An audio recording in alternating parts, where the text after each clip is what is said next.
முத்து வீட்ல வந்து மீனாவால தான் நானும், அருணும் சண்டை பிடிச்சோம் அப்படின்ற மாரி சொன்னோனே, ஆளாளுக்கு மீனாவ கார்னர் பண்ணி, மீனா கிட்ட வந்து கேட்குறாங்க. எதுக்காக கிரிஷ்ஷ வந்து தத்தெடுக்க மாட்டேன்னு சொல்ற? என்ன காரணம்? அப்படின்ற மாதிரி எல்லாரும் கேட்க ஆரம்பிச்சுட்டாங்க. ரோஹிணிக்கு என்ன பண்றது? ஏது பண்றதுன்னு புரியல. மீனா ஒருவேளை உளறிருவாளோ? உண்மைய சொல்லிருவாளோ? அப்படின்னு யோசிச்சுட்டு இருக்காங்க. மீனா கடைசில சரி சொல்றேன் அப்படின்ற மாதிரி அண்ணாமலை தொடர்ந்து கேட்கிறதால சொல்ல போறாங்க.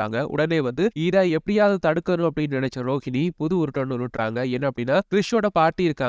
அவங்கலாம் இருக்கிறப்போ மீனா வந்து தத்தெடுக்கிறது சரி வராதுன்னு அதான் மீனா சொல்லியிருப்பாங்க அப்படின்ற மாதிரி ஒரு உருட்டோட உருட்டுறாங்க. ஆனா அண்ணாமலைக்கும் முத்துக்கும் வந்து இது வந்து கன்வின்சிங்கா இல்ல. இல்ல அது காரணம் இல்ல. வேற ஏதோ இருக்கு அப்படின்ற மாரி முத்து வந்து சொல்றாரு. அப்ப வந்து அண்ணாமலை சொல்றாரு, அதுவும் சரிதான். ஏன்னா இதெல்லாம் காரணமா இருக்காது. உண்மைய சொல்லு மீனா அப்படின்ற மாரி மீனாட்ட வந்து கேட்கறாங்க. அப்ப மீனா மறுபடியும் சொல்ல போக ரோஹிணி வந்து சொல்றாங்க, இல்ல மீனா கிட்ட நான் ஆல்ரெடி இத பத்தி பேசிட்டேன். மீனா தான் சொன்னாங்க. கிறிஷோட பாட்டி இதுக்கு முன்னாடியும் கிறிஷ வந்து தத்தெடுக்கலாம் அப்படின்னு சொல்லி மீனாவும் முத்துவும் பிளான் பண்ண நேரம் அவங்களுக்கு இது விருப்பம் இல்லாம தான் கிறிஷ வந்து கூட்டிட்டு போனாங்க. அதுல இருந்தே தெரியுது கிறிஷ யாரும் தத்தெடுக்கிறது அப்படின்னா அவங்க பாட்டிக்கு விருப்பம் இல்ல. அவங்க இருக்கிறப்போ அவங்க பேரன வந்து இன்னொருத்தவங்க தத்தெடுக்கிறது விருப்பம் இல்ல அப்படின்ற மாதிரி ரோஹிணி வந்து சொல்றாங்க.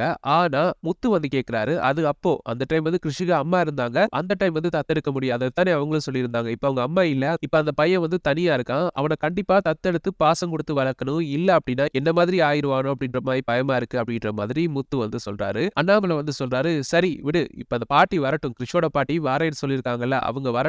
வந்ததுக்கு பிறகு அவங்க கிட்டயே கேட்போம் தத்தெடுக்கிறத பத்தி அப்படின்ற மாரி சொல்றாரு. உடனே வந்து மீனாக்கு தெரியும். கண்டிப்பா வந்து ரோஹிணி வந்து கிருஷோட பாட்டிக்கு இதுக்கு ஏதாவது புது உருட்டோன்னு சொல்லிக் குடுப்பாங்க அப்படின்னு சொல்லிட்டு மீனாவும் சொல்றாங்க. சரி, சரி கிருஷோட பாட்டி வந்ததுக்கு பிறகு அவங்க வந்து சம்மதிச்சாங்க அப்படின்னா, நாங்க வந்து கிருஷ வந்து தத்தெடுப்போம் அப்படின்ற மாரி சொல்றாங்க. அப்ப எல்லாருமே கிருஷோட பாட்டி வர்ற வரைக்கும் வெயிட் பண்ணுவோம் அப்படின்ற மாதிரி ஒரு முடிவோட எடுக்குறாங்க. அந்த டைம் வந்து விஜயா வந்து யோசிக்கிறாங்க. அதாவது கிருஷ வந்து கிருஷோட பாட்டி தத்தெடுக்க ஒத்துக்கிட்டாங்க அப்படின்னா, கிருஷ் வந்து இந்த வீட்டு பையனா மாறிடுவான். அவன் இந்த வீட்ல இருக்கக்கூடாது. அவன எப்படியாவது தொரத்தி விடணும். அதனால சிந்தாமணி சொன்ன அந்த திருட்டு பட்டம் குடுக்குற ஐடியாவ நாமே செய்யக்கூடாது அப்படின்ற மாரி யோசிக்கிறாங்க. இதுக்கு வந்து சிந்தாமணி கிட்ட ஐடியா கேட்டோம் அப்படின்னா, கண்டிப்பா அது பெரிய ஐடியா குடுத்து என்ன ஜெயிலுக்கு அனுப்புற அளவுக்கு வந்துரும். அதனால நம்ம வந்து ரோஹிணி கிட்டயே இத பத்தி பேசுவோம் அப்படின்ற மாதிரி முடிவெடுக்குறாங்க. அதே மாதிரி யாரும் இல்லாதப்போ ரோஹிணிய வந்து தனியா கூட்டிட்டு போய் கதைக்கிறாங்க. அப்ப ரோஹிணிட்ட வந்து சொல்றாங்க, இப்படி அந்த பையன வந்து விட்டா நம்ம வீட்ல வந்து தத்தெடுத்துருவாங்க போல இருக்கு. அதனால அவன எப்படியாவது தொரத்தி விடணும். அதனால சிந்தாமணி வந்து ஒரு ஐடியா குடுத்திருந்தாங்க. அதாவது கிருஷிக்கு வந்து திருட்டு பட்டம் கட்டி போலீஸ் கிட்ட வந்து சொல்லிக் குடுத்தோம் அப்படின்னா, அவங்க வந்து இவன அரெஸ்ட் பண்ணி கூட்டிட்டு போயிருவாங்க. கூட்டிட்டு போய் சீர்திருத்த பள்ளியில விட்டுருவாங்க. ஆல்ரெடி அங்க போ வேண்டியவன் தானே அப்படின்ற மாதிரி விஜயா வந்து சொல்றாங்க. இத கேட்டோனே ரோஹிணிக்கு செம்ம காண்டு. என் பையன விட்ட விட்டு துரத்துறதுக்கு என்கிட்டயே ஐடியா கேட்கிறீங்களா? செய்யுங்க, செய்யுங்க. முடிஞ்சா பண்ணி பாருங்க. அவன வீட்ட விட்டு அனுப்பி பாருங்க அப்படின்ற மாதிரி அவங்க வந்து மனசுல யோசிச்சுக்கிட்டு விஜயா கிட்ட சொல்றாங்க. இல்ல ஆன்ட்டி இப்படியெல்லாம் பண்ணா போலீஸ் கேஸ் ஆனுச்சு அப்படின்னா, கண்டிப்பா இத வந்து அங்கிள் வந்து கண்டுபிடிச்சுட்டாரு அப்படின்னா, உங்கள வந்து வீட்ட விட்டே தொரத்திருவாரு அப்படின்ற மாரி சொல்றாங்க. அதுக்கு வந்து விஜயா வந்து சொல்றாங்க, இல்ல, இல்ல அவன எப்படியாவது வீட்ட விட்டு தொரத்தணும். அப்படி முடியல அப்படின்னா நானே போறேனே இந்த வீட்ட விட்டு அப்படின்ற மாதிரி சொல்றாங்க.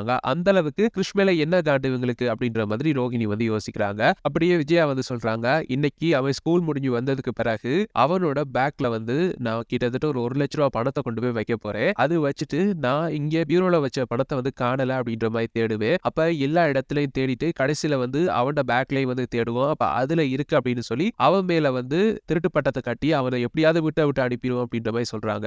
ரோஹிணிக்கு செம்ம காண்டு இத கேட்டோனே, முடிஞ்சா பண்ணி பாருங்க அப்படின்ற மாரி மைண்ட்ல வந்து யோசிச்சுட்டு, சரி ஆண்டி செய்யலாம் அப்படின்ற மாரி சொல்றாங்க. அதே மாதிரி கிருஷ் வந்து ஸ்கூல் விட்டு வாரான். ஸ்கூல் விட்டு வந்த கிருஷ் கிட்ட வந்து சாப்பிட சொல்லிட்டு அவனோட பேக்க வாங்கி வைக்கிறாங்க விஜயா. வச்சுட்டு அப்படியே அவனுக்கு தெரியாம அந்த பேக்குக்குள்ள வந்து பணத்த வந்து வைக்கிறாங்க. இத வந்து ரோஹிணி வந்து நோட் பண்ணிட்டே இருக்காங்க. அப்ப விஜயா வந்து அவங்களும் சாப்பிடறதுக்கு போறாங்க. அந்த டைம் வந்து பார்த்தோம்னா, ரோஹிணி வந்து அந்த பணத்த எடுத்துட்டு போய் விஜயாட ட்ரெஸ்ஸிங் டேபிள்ல இருக்க ட்ராயர்ல வைக்கிறாங்க. இது விஜயாக்கு தெரியாது. அதுக்கு பிறகு விஜயா வந்துட்டு பணத்த தேடுறேன் தேடுறேன்னு தேடுறாங்க.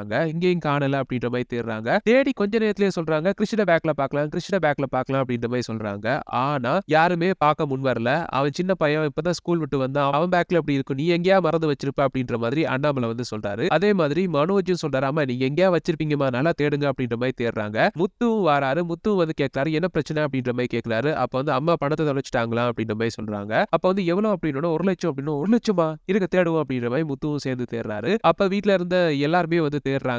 உடனே வந்து ஸ்ருதியும் அங்க வராங்க. வந்த ஸ்ருதியும் வந்து பணத்த காணல அப்படின்னு தேடுறத பார்த்துட்டு அவங்களும் தேட ஆரம்பிக்கிறாங்க. அப்ப எல்லாருமே மும்முரமா தேடிட்டு இருக்க நேரம் விஜயா மறுபடி சொல்லிட்டே இருக்காங்க. கிருஷ்ண பேக்ல பார்க்கலாம், கிருஷ்ண பேக்ல பார்க்கலாம் அப்படின்ற மாரி சொல்லிக்கிட்டே இருக்காங்க. அப்ப யாருமே வந்து பார்க்கறதுக்கு முன் வரல. மனோஜும் வந்து அவன் சின்ன பையன்மா அவன் பேக்ல எப்படி இருக்கும்? நீங்க அங்க வச்சீங்களா? அப்படின்ற மாரி கேட்கிறாரு. அதுக்கு விஜயா வந்து சொல்றாங்க, நான் வைக்கல. அவன் ஒரு வேளை எடுத்து அவன் பேக்ல வச்சிருந்தானா அவனோட செலவுக்கு அப்படின்னு கேட்டோட அண்ணாமலை வந்து சொல்றாரு, எல்லாரும் உன்ன மாதிரி இருக்க மாட்டாங்க விஜயா, ஒழுங்கா தேடு அப்படின்ற மாதிரி சொல்றாரு. கிறிஷோட பேக்ல வந்து பார்க்கவே விடல. ஒரு கட்டத்துல வந்து விஜயா மறுபடி சொல்றாங்க அப்படின்னோட கிறிஷே வந்து சொல்றாரு, பாட்டி என் பேக்ல பாருங்க அப்படின்ற மாதிரி கிறிஷோட பேக்க வந்து குடுக்குறாரு. ரோஹிணியும் நார்மலா இருக்காங்க. ஏன்னா அவங்க தான் எடுத்து ஒளிச்சு வச்சுட்டாங்க. அப்ப ரோஹிணியும் நார்மலா இருக்காங்க. அப்ப கிறிஷோட பேக்ல வந்து பாக்குறாங்க. கிறிஷோட பேக்ல வந்து காணல பணத்தை. அப்ப அண்ணாமலை வந்து சொல்றாரு, இப்ப திருப்தியா கிறிஷோட பேக்ல இல்ல அப்படின்ற மாதிரி சொல்றாரு. ஆமா இல்ல அப்படின்ற மாதிரி விஜயா வந்து யோசிக்கிறாங்க. ஐயோ பணம் போயிருச்சு, காணாம போயிருச்சு அப்படின்னு யோசிக்கிறாங்க. அப்ப அண்ணாமலை வந்து கேட்கிறாரு, இவ்வளவு நேரம் பணம் காணல அப்படின்னு நீ தேடிட்டு இருந்த, அப்பெல்லாம் உன் முகத்துல வந்து எந்த பதற்றமுமே இல்ல. கிறிஷோட பேக்ல பாப்போம், கிறிஷோட பேக்ல பாப்போம்னு சொல்லிக்கிட்டே இருந்த. ஏதோ நீயே கொண்டு போய் அந்த பேக்ல வச்ச மாதிரி சொல்லிக்கிட்டே இருந்த. ஆனா தேடி அந்த பேக்ல இல்ல அப்படின்னோட இப்ப அவ்வளவு பதட்டமா இருக்கியே, இவ்வளவு நேரம் அந்த பதட்டம் எங்க போச்சு? ஒருவேளை உண்மையை சொல்லு, நீ தான் கிறிஷோட பேக்ல ஒளிச்சு வச்சியா அப்படின்ற மாதிரி அண்ணாமலை வந்து கேட்கிறாரு. அப்ப வந்து விஜயா சொல்றாங்க, இல்ல நான் அப்படி எல்லாம் பண்ணுவேனா அப்படின்ற மாதிரி சொல்றாங்க.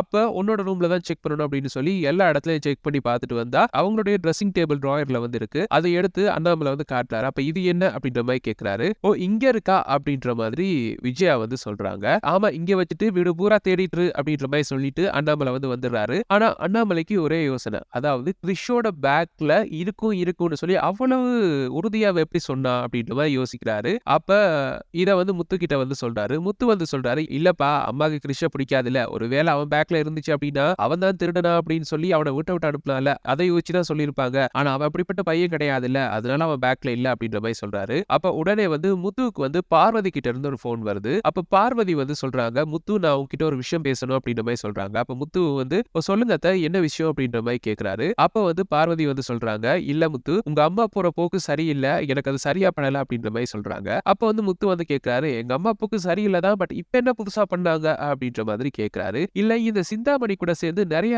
மோசமான வேலையெல்லாம் பார்த்துட்டு இருக்காப்பா அப்படின்ற மாதிரி சொல்றாங்க. என்ன பண்ணாங்க அப்படின்ற மாதிரி முத்து வந்து கேக்குறாரு. அதுக்கு வந்து பார்வதி வந்து சொல்றாங்க, இல்ல என் வீட்டுல இன்னைக்கு மார்னிங் வந்து சிந்தாமணியும் விஜயாவும் சேர்ந்து அந்த சின்ன பையன் கிருஷ வந்து வீட்டை விட்டு அனுப்புறதுக்கு பிளான் பண்ணாங்க அப்படின்ற மாதிரி சொல்றாங்க.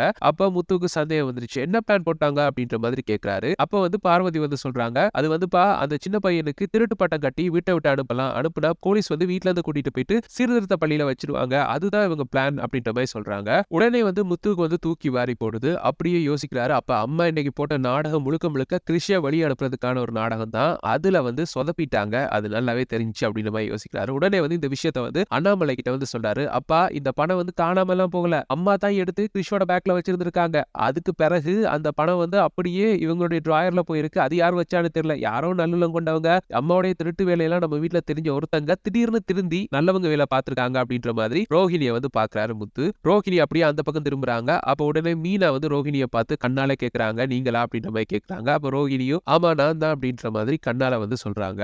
அப்ப முத்து இந்த விஷயத்த சொன்னோடனே அண்ணாமலை வந்து கொஞ்சம் இரு வாரேன் அப்படின்ற மாதிரி வெளியில கிளம்புறாரு. அப்ப விஜயா வந்து எங்க போறீங்கன்னு கேட்டோன்னா இரு வாரேன் அப்படின்ற மாதிரி போறாரு. அப்ப வந்து விஜயா வந்து யோசிச்சுட்டு இருக்காங்க, சரி இவர் எங்க போறாரு இருக்கட்டும், ஆனா நான் அவன் பேக்ல வச்ச பணம் எப்படி ஏன் கபர் டிராயருக்குள்ள போனுச்சு அப்படின்ற மாதிரி யோசிக்கிறாங்க. யாரு வச்சிருப்பா அப்படின்ற மாதிரி யோசிக்கிறாங்க. இந்த விஷயம் வந்து ரோஹிணியை தவிர வேற யாருக்குமே தெரியாது, இத ரோஹிணி தான் பண்ணிருப்பா. ரோஹிணிக்கு கிறிஷ வந்து காப்பாத்துறதுல இந்த வீட்டுல வச்சிருக்கிறதுல அப்படி என்ன விருப்பம் அப்படின்னு தெரியலையே அப்படின்ற மாதிரி யோசிக்கிறாங்க. இதுல ஏதோ ஒன்று இருக்கு அப்படின்னு யோசிச்சுட்டு இருக்கும் பொழுதே அண்ணாமலை வந்து போலீஸோட வீட்டுக்கு வந்து வராரு. வந்து இவளை கூட்டிட்டு போங்க அப்படின்ற மாதிரி சொல்றாரு. அப்ப போலீஸ் வந்து கேக்குறாங்க, இவங்க தான் அவங்களா அப்படின்ற மாதிரி கேக்குறாங்க. அப்ப ஆமா அப்படின்னு சொல்ல முத்து வந்து டக்குனு என்னப்பா உடனே போலீஸை கூட்டு வந்துட்டீங்க அப்படின்ற மாதிரி சொல்றாரு. அப்ப வந்து அண்ணாமலை வந்து சொல்றாரு, இல்லடா இதை வந்து பொறுத்து பார்த்துட்டே இருக்க முடியாது, அவன் சின்ன பையன், அவனை வீட்டை விட்டு அனுப்புறதுக்கு எவ்வளவு கேவலமான வேலையை பார்த்திருக்கா. இவன் வந்து கொஞ்ச நாளைக்கு முதல்ல அந்த பையனை வந்து கடத்துறதுக்கு பிளான் பண்ணியிருந்தா, இப்ப வந்து அந்த பையனுக்கு திருட்டு பட்டம் கட்டி வீட்டை விட்டு துரத்தலாம் அப்படின்னு பிளான் பண்ணியிருந்தா, ஒருவேளை அந்த பையன் பேக்ல வந்து அந்த பணம் இருந்துருச்சு அப்படின்னா அவன் தான் திருட அப்படின்னு சொல்லி போலீஸ்ட வந்து மாட்டி கொடுத்துருப்பா. இப்ப வந்து பார்த்தோம் அப்படின்னா இவ கையும் களவுமா நம்ம கிட்ட மாட்டிட்டா, இவளை இப்பயே கூட்டிட்டு போங்க, கூட்டிட்டு போய் ஜெயில வச்சிருந்துட்டு வெளியே அனுப்புங்க, அப்பதான் இவ திருந்துவா அப்படின்ற மாதிரி அண்ணாமலை வந்து சொல்றாரு. அப்ப விஜயா வந்து என்னங்க எப்படி பண்றீங்க அப்படின்ற மாதிரி விஜயா வந்து பாவமா வந்து பூஜ வச்சுட்டு அண்ணாமலையிட்ட வந்து கேக்குறாங்க. அப்ப வந்து இதெல்லாம் சரி வராது, நீ கிளம்பு அப்படின்ற மாதிரி சொல்றாங்க. அப்ப மனோஜ் வந்து சொல்றாரு, என்னப்பா பண்றீங்க, இப்படியா பண்ணுவீங்க, அம்மா வந்து போலீஸ்ல மாட்டி கொடுக்குறீங்க, அம்மா அப்படியெல்லாம் பண்ண மாட்டாங்க, இப்படியெல்லாம் அம்மா மேல வீண் பழி போடாதீங்க அப்படின்ற மாதிரி மனோஜ் வந்து சொல்றாரு. உடனே போலீஸை பார்த்து சொல்றாரு, நான் யாரு தெரியுமா, எவ்வளவு பெரிய பிசினஸ்மேன் தெரியுமா, எங்க அம்மா கூட்டிட்டு போறீங்க, இருங்க நான் என் வக்கீலுக்கு போன் பண்றேன் அப்படின்ற மாதிரி சொல்றாரு. அப்ப உடனே வந்து போலீஸ் வந்து சொல்றாங்க, நீங்க வக்கீலுக்கு போன் பண்ணிட்டு போலீஸ் ஸ்டேஷனுக்கு வாங்க, அங்க வந்து உங்க அம்மா கூட்டிட்டு போங்க அப்படின்ற மாதிரி விஜயாக்கு வந்து விலங்கு போட்டு அப்படியே வந்து கூட்டிட்டு போறாங்க. இதுதான் நாளைக்கு எபிசோட்ல நடக்கும், நடந்தா நல்லா இருக்கும் அப்படின்னு சொல்லி நாங்க ப்ரெடிக்ட் பண்ணிருக்கோம். எங்களுடைய இந்த ப்ரெடிக்ஷன்ஸ் எப்படி இருக்கும் சொல்லுடைய கருத்துக்களை கீழே கமெண்ட்ஸ் வாயிலாக தெரிவிச்சுக்கோங்க. மேலும் ப்ரெடிக்ஷன்ஸை பெற்றுக்கொள்ள எங்க சேனலை மறக்காம சப்ஸ்கிரைப் பண்ணி இணைந்திருங்க. தேங்க்யூ.